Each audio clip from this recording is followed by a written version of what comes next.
محترم سامعین، السلام علیکم ورحمۃ اللہ وبرکاتہ۔ امید ہے آپ تمام حضرات خیریت سے ہوں گے۔ آج کی اس ویڈیو میں ہم ایک بہت حساس مسئلہ آپ کے سامنے بیان کریں گے۔ مسئلہ یہ ہے کہ آدمی کو جب غصہ آتا ہے تو غصے کی حالت میں اگر انسان کے ساتھ لڑائی ہو رہی ہو تو وہ انسان کو گالیاں دینے لگتا ہے، اپنے زبان کا کنٹرول کھو دیتا ہے۔ اگر اس کے اوپر کوئی قدرتی آفت آ جاتی ہے تو وہ اللہ تعالیٰ کو بھی گالیاں دینے پر اتر آتا ہے۔ بعض لوگوں کو کہتے ہوئے دیکھا ہے کہ وہ اللہ کی شان میں، رسول اللہ صلی اللہ علیہ وسلم کی شان میں بڑے غلط الفاظ استعمال کر دیتے ہیں۔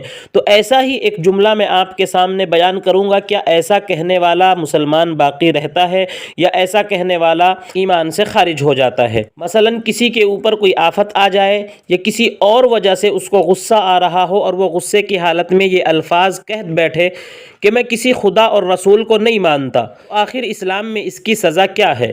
اس کا جواب فتاوی قاسمیہ کے اندر مفتی شبیر صاحب لکھتے ہیں کہ مذہب اسلام کی توہین کرنا، اسی طرح حضور پاک صلی اللہ علیہ وسلم کی شان میں گستاخی کرنا یہ کفر ہے، اور اس کا یہ جملہ کہنا کہ جاؤ میں کسی خدا اور رسول کو نہیں مانتا، ہو سکتا ہے کہ اس نے غلطی اور غصے کی حالت میں کہا ہو، جیسا کہ سوال سے معلوم ہوتا ہے، اور بعد میں اس نے معافی بھی مانگ لی ہے، لہٰذا وہ اسلام سے خارج نہیں ہوگا۔